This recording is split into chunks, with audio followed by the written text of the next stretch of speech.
نحمدہ و نصلی علی رسولہ الکریم اما بعد۔ قابل احترام ناظرین السلام علیکم۔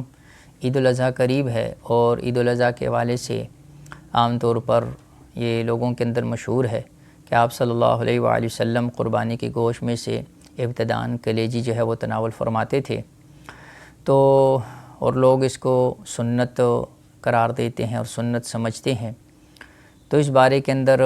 یہ بات ذہن کے اندر رکھ لیجئے کہ آپ صلی اللہ علیہ وآلہ وسلم کا جو معمول عیدین کے اندر تھا،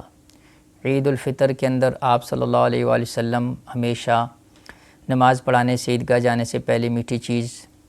کھا کر جایا کرتے تھے، اور عید الاضحیٰ کے اندر آپ صلی اللہ علیہ وآلہ وسلم واپس آ کر قربانی کے گوشت سے تناول فرماتے تھے۔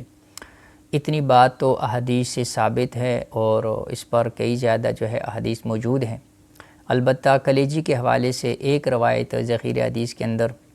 کتاب السنن الکبریٰ للبیہقی، اس کے اندر جو ہے یہ روایت موجود ہے، اور راوی یہ کہتے ہیں کہ اذا کان یوم الفطر لم یخرج حتی یاکل شیئا، کہ آپ صلی اللہ علیہ وسلم عید الفطر کے اندر اس وقت تک جو ہے وہ باہر تشریف نہیں لے کے جاتے تھے جب تک کچھ تناول نہ فرما لیں، اور وَإِذَا كَانَ الْأَضْحَىٰ، لیکن جب عید الاضحیٰ آتی تھی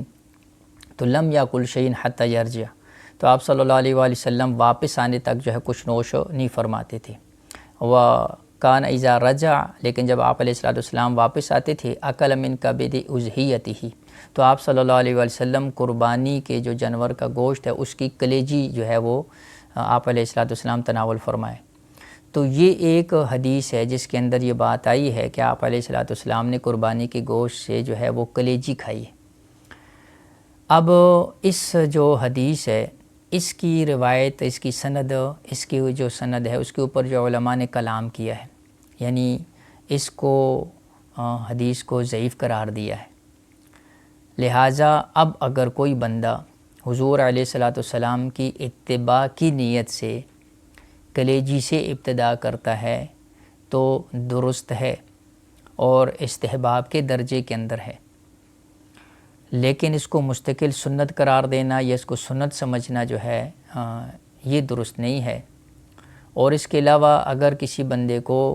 کلیجی جو ہے وہ فوراً میسر نہیں ہوتی ہے تو قربانی کے گوشت کے کسی بھی جگہ کسی بھی حصے سے جو ہے وہ قربانی کے گوشت سے جو ہے وہ ابتدا کر سکتا ہے۔ یہ مستحب عمل ہے۔ وآخر دعوانا الحمدللہ رب العالمین۔